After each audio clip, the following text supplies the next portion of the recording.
अगर मैं कहूं कि भारत में एक ऐसा मंदिर है जहां हवा भी भगवान की इच्छा के बिना नहीं चलती, क्या आप यकीन करेंगे? अगर मैं कहूं कि यहाँ एक चक्र है जो आप जहां भी खड़े हो आपको ही देखता है, क्या आप डरेंगे या हैरान होंगे? और अगर मैं कहूं कि इस मंदिर के ऊपर से आज तक एक भी पक्षी नहीं उड़ा, तो क्या आप इस वीडियो को बीच में छोड़कर जा पाएंगे? नहीं, क्योंकि अब जो सुनने जा रहे हैं वो आपको अंत तक बांध कर रखने वाला है। पुरी, जहां लहरें धीमे धीमे किनारे से बात करती हैं, लेकिन इन लहरों की फुसफुसाहट में भी एक रहस्य छुपा है, क्योंकि इसी शहर में खड़ा है श्री जगन्नाथ मंदिर। एक ऐसा मंदिर जिसे देखकर लगता है कि यहाँ प्रकृति भी घुटनों पर बैठ जाती है, और यही बात इस कहानी को इतना खतरनाक रूप से रोचक बनाती है। मंदिर की ऊंची मीनार पर एक ध्वज लहरा रहा है, लेकिन ये कोई साधारण ध्वज नहीं, यह ब्रह्मांड का नियम तोड़ता है। हवा जिस दिशा से आती है, ध्वज बिल्कुल विपरीत दिशा में उड़ता है। कल्पना कीजिए, अगर हवा पूर्व से आ रही हो तो ध्वज पश्चिम को झुक जाएगा। अगर हवा पश्चिम से चले, ध्वज पूर्व की ओर भागेगा। कहते हैं यहाँ ध्वज हवा नहीं, भगवान जगन्नाथ के आदेश पर चलता है।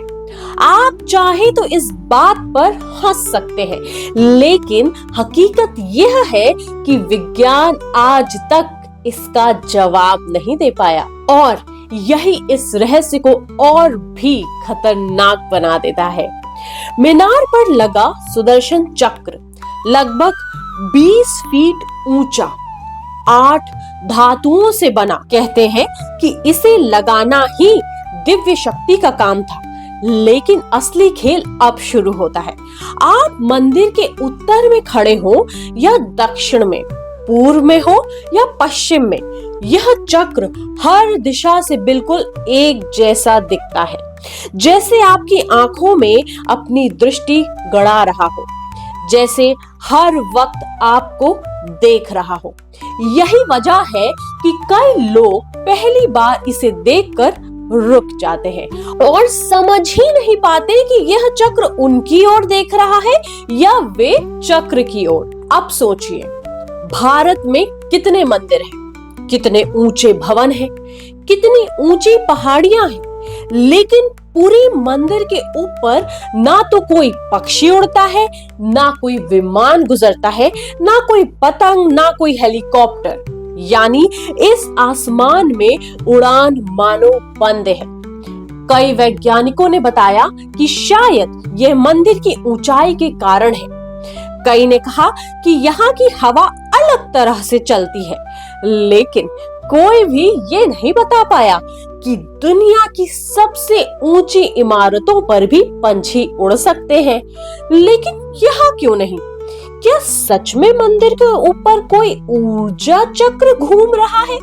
क्या ये आसमान ईश्वर का सुरक्षित क्षेत्र है, या फिर कुछ ऐसा जिसे हम समझने के लिए अभी तैयार ही नहीं? और अब कहानी का वो हिस्सा जिसे सुनकर आप कहेंगे यह असंभव है। मंदिर की रसोई में 7 बर्तन एक के ऊपर एक रखे जाते हैं। गर्माहट नीचे से आती है, ये तो हम सभी जानते हैं, लेकिन यहाँ क्या होता है?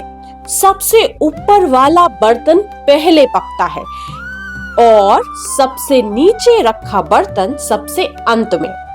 थर्मल विज्ञान कहता है गर्मी ऊपर उठती है, लेकिन यहाँ गर्मी नीचे जाती है या ऊपर रुक जाती है, किसी को नहीं पता। कई वैज्ञानिक आए, उन्होंने कहा कि यह वायु वितरण या भट्टी का डिजाइन हो सकता है, लेकिन इस डिजाइन को किसने बनाया, कैसे बनाया, ये रहस्य आज भी गहरा है। पूरी मंदिर में कदम रखते ही आपको एक अलग ही शांति महसूस होती है।